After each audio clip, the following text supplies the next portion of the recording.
and welcome to this short webinar as part of the series. I'm not sure if any of you have been to any of the other webinars, but they've certainly been running well. Just to say what I'm going to talk to you about today and ask you a couple of questions around is everyday efficiencies, increasing the sustainability of your business. Now, this presentation is primarily aimed at SMEs, at small and medium-sized enterprises. And I know that we do have quite a lot of psychologists signed up today. And what I've tried to do is cover some basic psychology that relates to some issues to do with sustainability. So this presentation is as I say, primarily aimed at small and medium-sized businesses. So the first slide talks about increasing the sustainability of your business. Very often, large businesses are very tuned in to issues around environmental sustainability. But for a lot of small companies, it's often a new concept to them, and thinking about pro-environmental behaviour, about sustainability, is often something that is not part of their view. So in terms of the first slide, I just wanted to define a couple of things. If we think about efficiency, we could define that as the ability to avoid wasting materials, energy, efforts, and money. Now, most organisations would be interested in one, if not all of those, and that includes small businesses who may have very tighter cash flow issues than large businesses. And you can often link some of those other issues to financial concepts as well. So we'll have a look at these issues. The second definition there is around sustainable development, and I'll use the definition that many of you may have come across before, which is about development that meets the needs of the present without compromising the ability of future generations to meet their own needs. This is a definition that goes back quite a while, and I think really represents sustainable development in all its guises. So we can talk about financial development, we can talk about the development of the business. So we're looking at development that meets current needs, but doesn't compromise future generations' needs. So it's very much a view that takes into account the future. So what I'm going to be looking at today with you is efficiency areas for small and medium-sized enterprises. And we'll focus on three areas. And these are ones which organisations can quite readily do something about. So we talk about energy, and that's the energy that the organisation uses in terms of its fuel. So that could be gas, oil, electricity, other forms of energy that are used by the organisation. Resources. What are the consumables that the organisation uses? And travel. Most organisations have some requirement for travel, whether it's for meetings or whether it's for moving their goods and services around. So if we look at each of those in turn, in relation to energy, efficiency is around using less, therefore saving money. And these are the things that I said are usually attractive to all organisations. If you put the pound sign in there and you're trying to reduce that for them, they're quite interested. So what can they do to use less energy and save money? If we look at resources, it's a similar issue. So how can we use less to start with? But if we do have to use resources, how can we ensure that we waste as little as possible? Because that will save us money.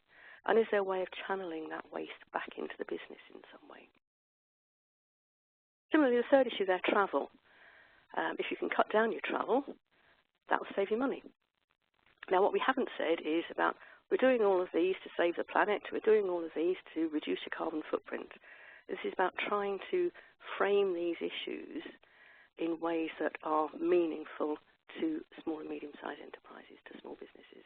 And most people would say, well, yes, I'm quite interested in using less, doing less, if it has the consequence of saving money for the business, which can then impact on profit, or it could mean that we can put that money back into the business and we can be more productive. Maybe even pay our staff more, who knows? Obviously, as a psychologist, I'm primarily focused on the people issues to do with this, but this is an interesting model that integrates three specific issues. And these are often the issues that people look at, or organisations look at, when they're thinking about their sustainable development. So they might think about policy. Now, often organisations have to work within a legislative framework that might ask or even tell them that they have to reduce their greenhouse gas emissions, they have to reduce their carbon footprint, they have to measure this, they're targeted around that. Similarly, codes of practice, standard operating procedures. So some of those things might operate within the organisation. So there might be policies and procedures within the organisation that they have to adhere to. And that can be anything from financial procedures to human resources. So most organisations will already have some of those issues going on. It has been thought at times that technology will save us. If we put the right systems in place, if we have the right IT, whatever the technology is, that's the thing that can save us and save the planet. It's probably more appropriate to see this within the context of the environment the organisation is working in. Technology can make a big difference, but technology is often at the whim of people who are operating it. So you're familiar with garbage in, garbage out, so you can have all the systems you like, but if people are operating those systems incorrectly, then the technology won't work. So I'd like to think about those three issues as interacting, but what I would focus on is the people. What can we do to help people in terms of their knowledge, their motivation, and ultimately their behaviour? And that's the area which, as psychologists, I think we're primarily concerned with. So if we look at behaviour and we talk about pro-environmental behaviour, here we're looking at the issues that people need to think about in order to behave in a way that is favourable to the environment and will ultimately lead to this issue of sustainable development. So this is quite a complex issue, but I'm trying to reduce it to some simple issues. Now, Jenny, are you okay to do a quick poll? I am. Yep, I'm just going to open the poll now. Okay. Now, what I'm going to ask you to do, all of you, is as quickly as possible respond to this question. Now, we all know that we're supposed to eat at least 5 portions of fruit and veg each day. So what I want to know is, do you do this every day consistently? Do you do this most days? Do you do this infrequently? Or do you do this never? So can I ask you to respond to the poll now, as quickly as possible, your immediate response? We're just getting some feedback now. They're coming in. We're almost there, I think. Just a couple more people left to vote. Can I answer it, Jenny? You can. If you choose to disclose that. Okay, I'm going to close the poll now. Okay. Can we see the results? And it's just processing that. I've got a few seconds. We need to rely on the technology to do this. We do. Not counting it in our head. We do. Here we go. It should be coming up any second now. Almost there. It's like watching and there we go. Load, isn't it? There we are. You should be able to see that on your screen now. Right. I can't actually see that, Jenny. Can you? Ah, there it is. Right. Yep. Okay. So we've got quite a spread of answers there. We've got no one who says that they never eat 5 portions of fruit and veg every single day. We've got a curve of answers there. So from every day consistently through to never. Right. What's interesting is that even though that's something we know we should do, and actually 5 portions of fruit and veg a day is a minimum, it's not a target to aim at, there are some people who don't do this or who do this infrequently. There are some people who do this every day. So what are the reasons why, when we know we know we're supposed to do something like eat your 5 portions a day, why don't we do that? So what are our reasons for behaving or not behaving in a particular way? And what I'd like you to do is have a little think about that and to use the chat function that you've got operating here. And very, very briefly,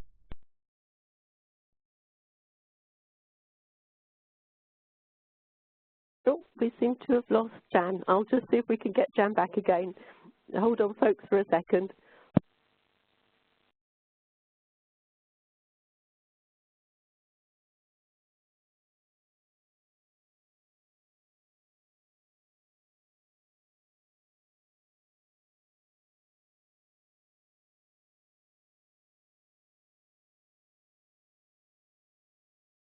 Okay, what I'm going to suggest is while we're trying to get Jan back, that we just post up in the chat box the reasons why we don't eat consistently 5 fruit and veg a day. And then what I'll do is I'll collect those, and when we get Jan back, I'll be able to present them to her. So if we could just, for a couple of minutes or so, record the reasons why we don't eat 5 a day consistently, that would be brilliant. Thanks ever so much.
Hello, can you hear me? Hi, Jan, we can hear you. That's brilliant. Right, I don't know what happened there. We got cut off and it wouldn't let me dial back in. Great. I can see people are entering some of their ideas. We've got lots and lots of ideas coming great. in. Thank you. So we've got ideas around practicalities, around... Can you hold on to those ideas, Jenny? Yep, absolutely. Yep. See if you can summarise some of those in a minute for me. That's brilliant. Thank you very much for your answers. Thanks. Okay. Reasons for behaving or not behaving. Let's look at some of the psychology that might be affecting us here. So I'm just going to look at 3 very brief theories. So the most immediate one I'd look at would be cognitive dissonance.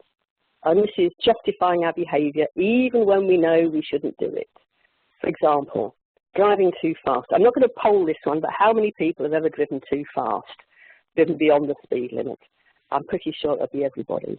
Not wearing your seatbelt used to be a big issue, not so much anymore. Leaving appliances switched on when we could switch them off. We know we should switch them off. We know we shouldn't leave them on standby. But sometimes it's easier just to do that. The second issue I'd look at would be locus of control, the perception of how much control you have over events and activities. And there are some events and activities that we have immediate control over. So I could say I have immediate control over whether or not I eat this donut. What I don't have control over is the long-term impact of that on my weight. So I can carry on eating donuts and then wonder why I'm putting on weight. So sometimes there's a mismatch between thinking about a behaviour and how much control that behaviour then has over activities and events longer term. The third issue is about fast and slow thinking. And this is Kahneman's ideas about habits versus effortful thinking. So if I was to say to you, what's 3 times 4, I'm sure every one of you would be able to say immediately the answer to that is 12. But if I was to say to you, what's 23 times 34, you could work it out, but you might have to think about it for a little bit longer. So that's effortful thinking. So what we have to try and encourage with these everyday behaviours is creating new habits. And there's lots of different ways it can be done so that we don't even have to think about doing them. So we don't have to think about what 3 times 4 is. We all know it's 12. And by the way, 23 times 34 is 782. Okay, so let's have a look at a model that can help us to look at some of these ways in which we can move towards fast thinking and address some of those issues of cognitive dissonance and locus of control. So, Jenny, this is where I want you to come in. Some of the reasons I've listed here. Well, such a wide range of reasons. So I think they fall into two very broad categories. One is around practicalities. So people have talked about lack of time, the cost involved, convenience and planning. Yeah. And the other broad category seems to be around sort of psychological factors such as comfort eating, lack of motivation, habitual eating and other temptations. But a lovely, lovely range of examples. It's really lovely to see all of those. So thank you, everyone. Yeah, thank you very much. Yeah.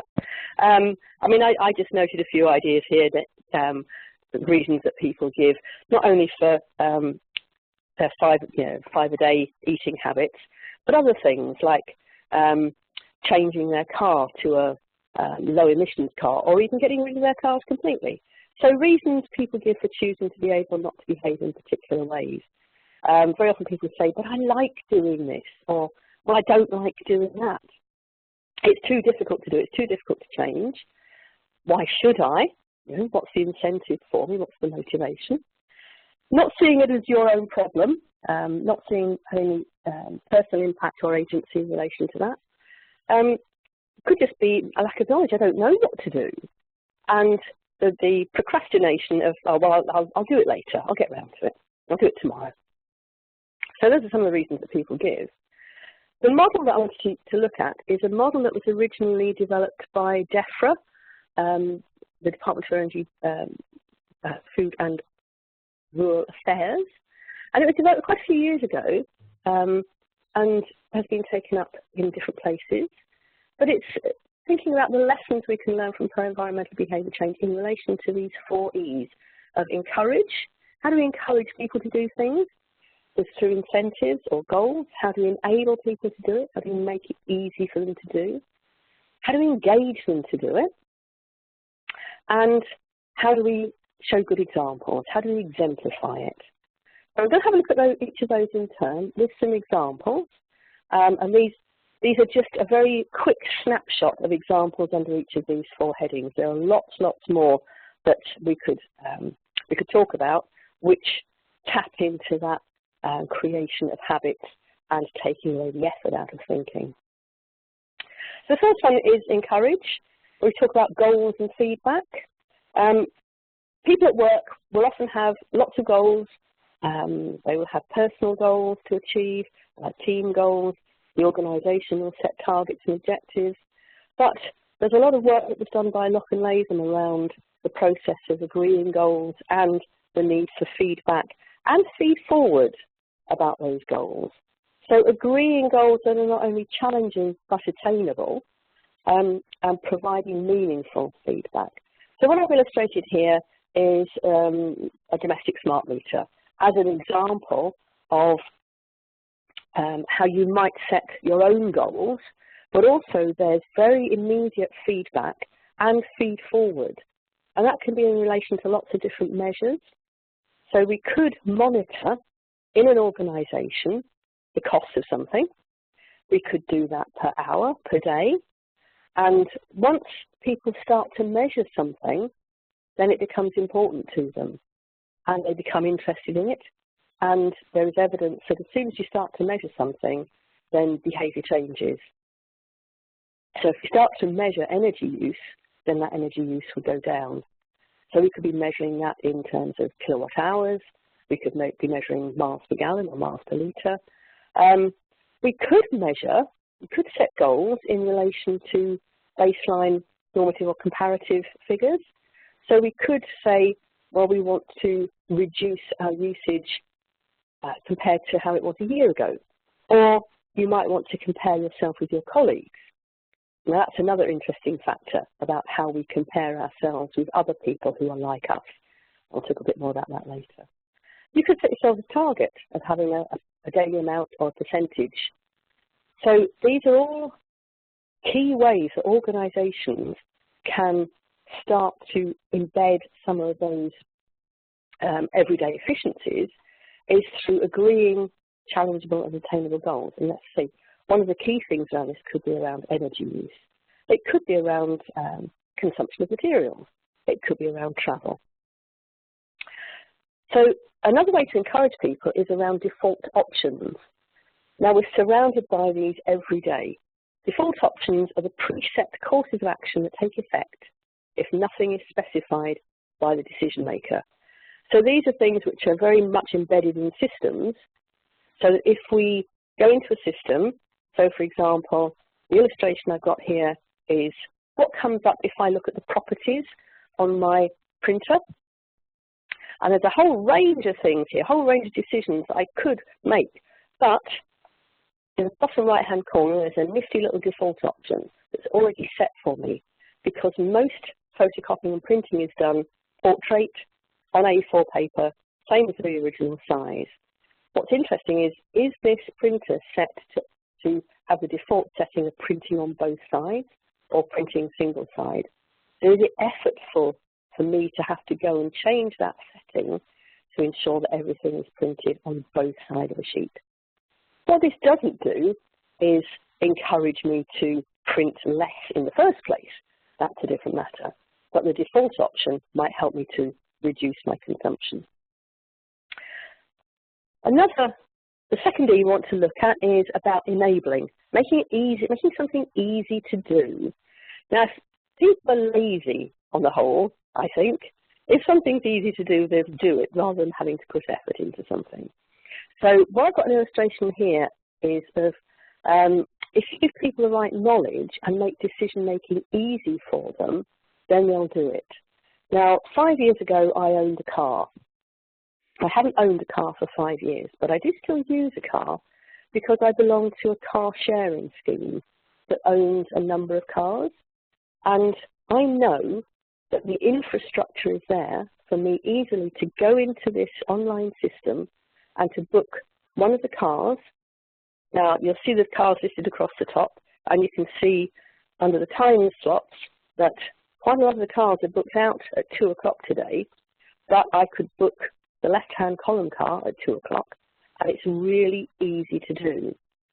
So the impact on me personally of being able to share these cars has been a reduction in the number of cars that are owned by the people that I share this with, so there's less embodied energy in the cars, but also it's reduced the amount of driving that I do and encouraged me to look at other options, because it was very clear to me early on the cost of running a car or having a car for a day, which I wasn't aware of before.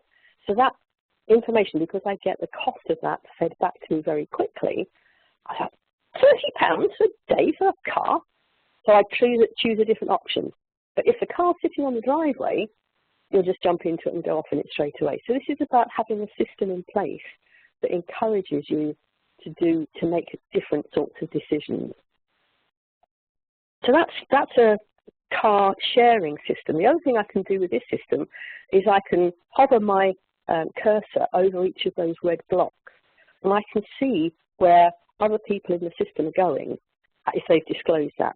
So if I can see that at 2 o'clock someone else is doing the journey that I want to do, I can share that car with them if they want to. So this encourages car sharing and lift sharing. And it's actually a brilliant system, I love it. It's so easy to do. The third of our 4 E's is about engaging people. Now, working together with other people is a key factor at work. And the first statement now about adopting the norms, beliefs and behaviours of fellow in-group members is key. By setting up teams at work, the people within those in-groups, now if you set up a number of green teams across the organisation, those teams will establish their own norms and beliefs and behaviours that are part of that team. So being in that team helps you to adopt those norms, beliefs and behaviours. And that applies to lots of teams at work, but here we're looking at whether or not, if we set up a green team, what's the impact of that? The other issue is around corporate social activities, corporate social responsibility. What responsibility does the organisation have for its local community? And this is where teams can get involved and share some of those issues with the community. So they could share some of their best practices with other organisations around them. Okay, Jenny, I can see there's some questions coming in. Should we keep those until the end? That would be great. We have got some really good questions coming in. Okay. I was looking forward to hearing more about those. Right, well, I just need to say a few more things about the 4 E's process. So engagement. Most people want to work with other people, to get involved, to feel part of something. So being part of a green team or being part of something that the organisation is giving back to the community can have a great sense of satisfaction. The last of the 4 E's is exemplified, about examples and about norms. Now, we can look at 3 different types of norms: social norms, descriptive norms, and injunctive norms. So the 3 statements here. The first one, 7 out of 10 people in the Manchester office cycle to work every day. Now, if I work in the Manchester office, that's a really interesting piece of information to me, that people like me in my office cycle to work. And that makes it something which is has appeal and practical, and is something that I could consider, because there's a majority of people doing it, and I might want to find out more about it. Descriptive norms, the second one on the right, 90% of work-related journeys are taken by public transport. And that's a descriptive, that describes what's happening. And that, again, might encourage me to change my journey patterns. Because why are all these people travelling by public transport? There must be some benefit to it. And an injunctive norm is the third one. 99% of employees want to cut their travel-related emissions, for example. So it's information about other people, could include myself, but about something that they want to achieve.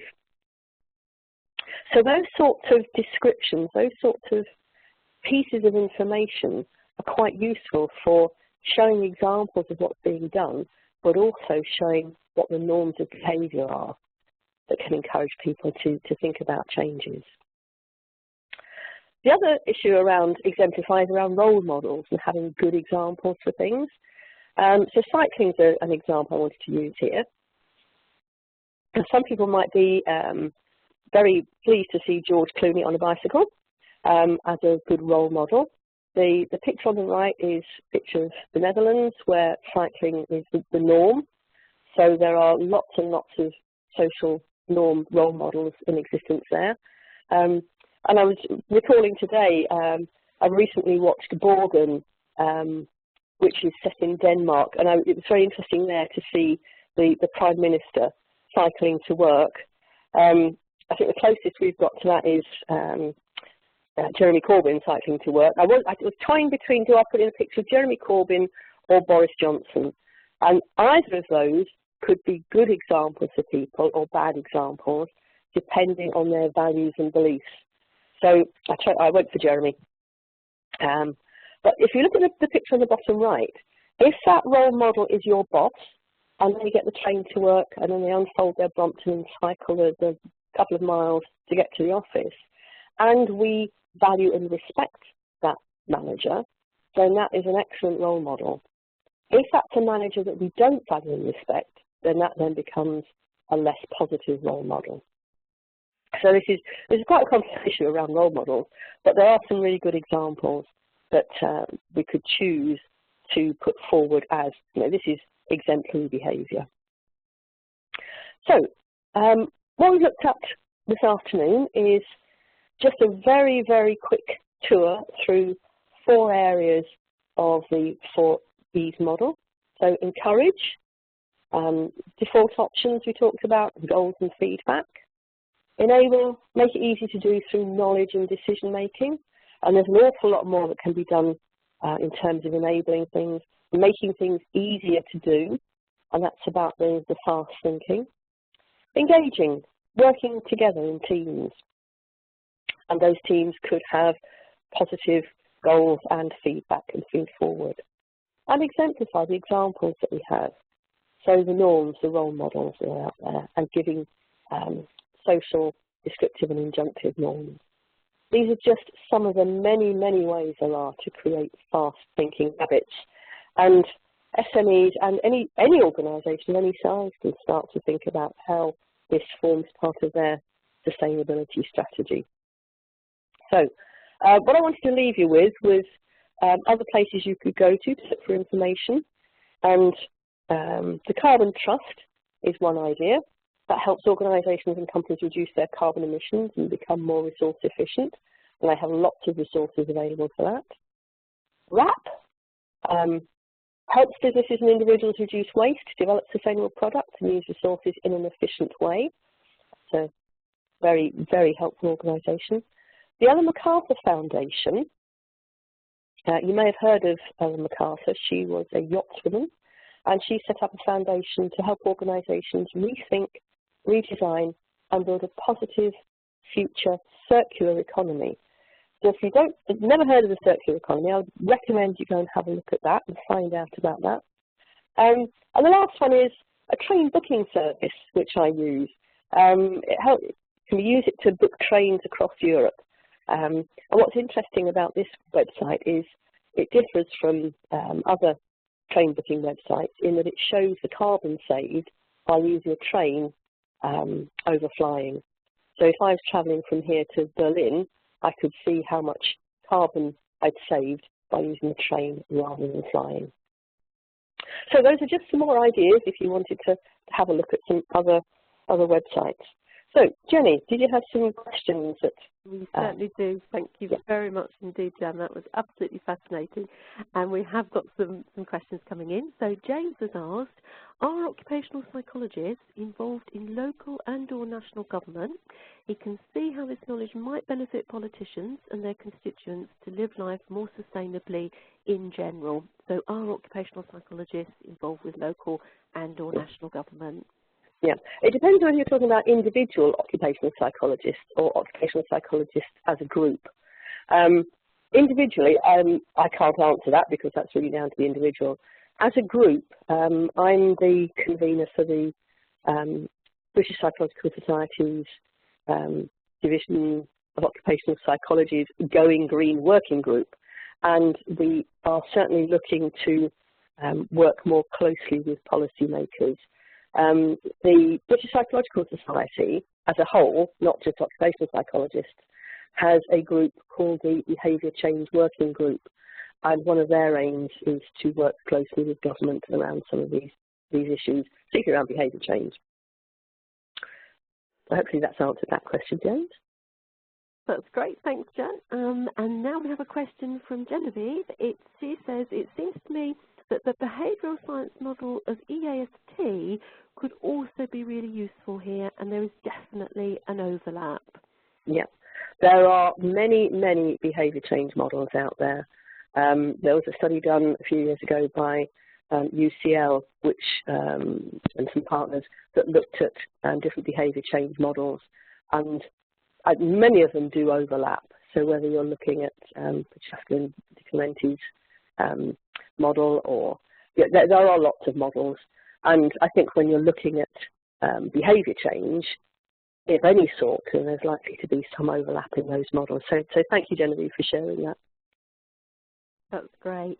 Well, people are perhaps just getting some more questions in. I've got a question, Jan, and that is around the use of nudge theory and the ethics of using nudge theory in the workplace. Have you got a view on that?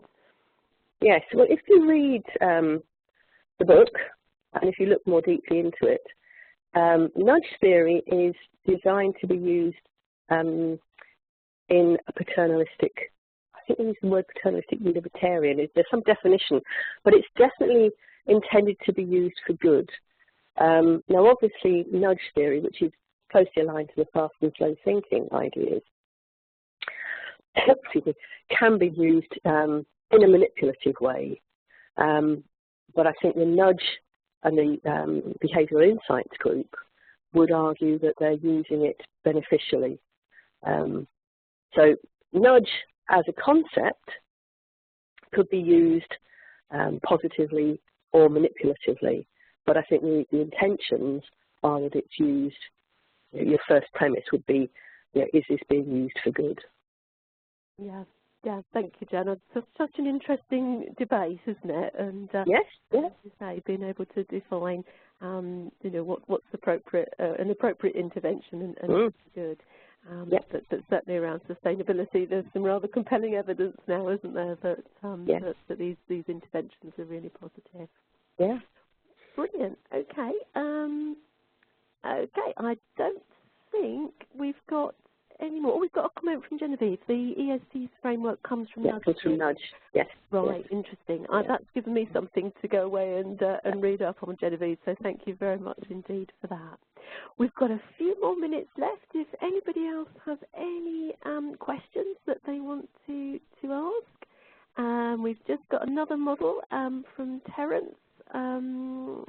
Just come up there. Sociocracy. I don't know if that's one that you can pick up on, Jan, if you've come across that model. Sorry, I didn't hear what you said. I think it's, I'm not sure how to pronounce it. It's sociocracy, I think. Another. Oh, sociocracy? Sociocracy, yes. That's it. Oh, I think sociocracy is, the little I know about it is about, is a much bigger concept around working together and decision making. To be honest, I haven't read an awful lot about it. I have come across it because I operate a consensus decision-making process where I live, and people have talked about whether or not we look at sociocracy as a methodology. And it's another, there's so much to investigate, there's so much to research. But thank you for sharing that as well. That may be something else to look into. Yeah. Certainly something for me to look into. Really interesting ideas. Okay, well it looks as though, we've got another question in from Nick. Do you have a view on the management level at which organisational change is best introduced? All of them. Yeah. And the difficulty is if you just address one level of management, then they will say, well, why aren't you telling everybody else? So you have to hit strategic level to be able to have an influence in the business, but you have to engage all levels of management to look at, otherwise it's seen as somebody else's responsibility. So not only a management level, but I would say a shared across employees as well, that it's not seen as somebody else's job. I think this is what happened or has happened if we look at things like the implementation of health and safety and equal opportunities issues. So whenever there's something new that comes in, organisations will appoint the health and safety manager or the equal opportunities officer, and then it's seen as their job, where it's everybody's responsibility, so there's vicarious liability there. I think the same applies to environmental sustainability, that it's very easy to say, well, it's a management role. And it may be a management role to make some of the initial decisions and to implement things in the organisation, but in terms of carrying out those actions, it then becomes everybody's responsibility in a similar way to health and safety. So I don't think you can now, anyone would say, oh, health and safety, that's nothing to do with me.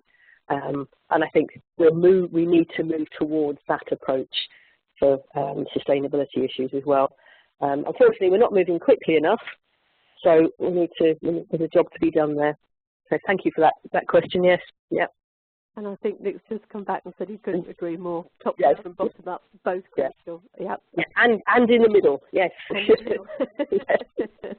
Yeah. Well, that's absolutely brilliant. We're just coming up to our time. I just want to take the opportunity to thank you, Jan, for a really fascinating webinar. And it's obviously stimulated a lot of discussion and debate in the chat box. And I want to thank all the participants as well for all of your interesting ideas and questions. You've given certainly me and I think each other a lot to think about and to go away and look up, as well as, of course, all the fascinating ideas and links that Jan has shared. So a big thank you to you all. And just to remind you that we have our next webinar with Jean Johnson on recruiting the perfect employee on the 18th, Tuesday the 18th of April, again starting at 1 o'clock. So I very much hope you can join us then. But thank you ever so much, Jan. Thank you ever so much to all our participants for coming along, and we look forward to seeing you again soon. Bye for now. Bye. Thank you, Jenny. Bye-bye.